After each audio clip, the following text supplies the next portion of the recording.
Book name: Alice's Adventures in Wonderland. Author: Lewis Carroll. This audio is protected by copyright. All rights reserved. Please contact the 999 Innovation Lab for permission to copy, distribute or reuse. Chapter 1. Down the Rabbit Hole. Alice was beginning to get very tired of sitting by her sister on the bank and of having nothing to do. Once or twice she had peeped into the book her sister was reading, but it had no pictures or conversations in it. And what is the use of a book, thought Alice, without pictures or conversations? So she was considering in her own mind, as well as she could, for the hot day made her feel very sleepy and stupid, whether the pleasure of making a daisy chain would be worth the trouble of getting up and picking the daisies when suddenly a white rabbit with pink eyes ran close by her.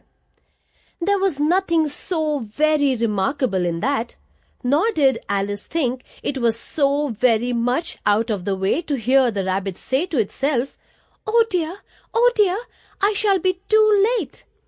When she thought it over afterwards, it occurred to her that she ought to have wondered at this, but at the time it all seemed quite natural. But when the rabbit actually took a watch out of its waistcoat pocket and looked at it and then hurried on, Alice started to her feet, for it flashed across her mind that she had never before seen a rabbit with either a waistcoat pocket or a watch to take out of it. And, burning with curiosity, she ran across the field after it, and was just in time to see it pop down a large rabbit hole under the hedge. In another moment, down went Alice after it, never once considering how in the world she was to get out again. The rabbit hole went straight on like a tunnel for some way, and then dipped suddenly down, so suddenly that Alice had not a moment to think about stopping herself before she found herself falling down what seemed to be a very deep well. Either the well was very deep, or she fell very slowly, for she had plenty of time as she went down to look about her and to wonder what was going to happen next. First, she tried to look down and make out what she was coming to, but it was too dark to see anything. Then she looked at the sides of the well and noticed that they were filled with cupboards and bookshelves. Here and there she saw maps and pictures hung upon pegs. She took down a jar from one of the shelves as she passed. It was labelled Orange Marmalade, but to her great disappointment it was empty. She did not like to drop the jar for the fear of killing somebody underneath, so managed to put it into one of the cupboards as she fell past it. "Well," thought Alice to herself, "after such a fall as this, I shall think nothing of tumbling downstairs. How brave they will all think me at home!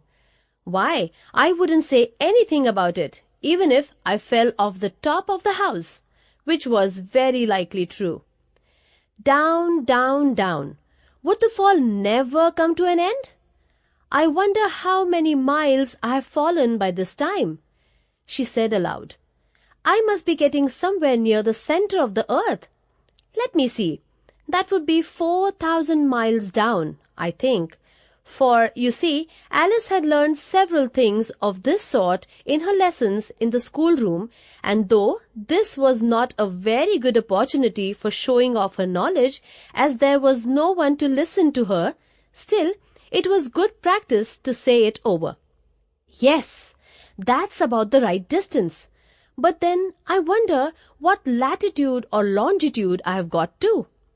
Alice had not the slightest idea what latitude was, or longitude either, but she thought they were nice grand words to say. Presently she began again. "I wonder if I shall fall right through the earth. How funny it'll seem to come out Sample complete. Ready to continue?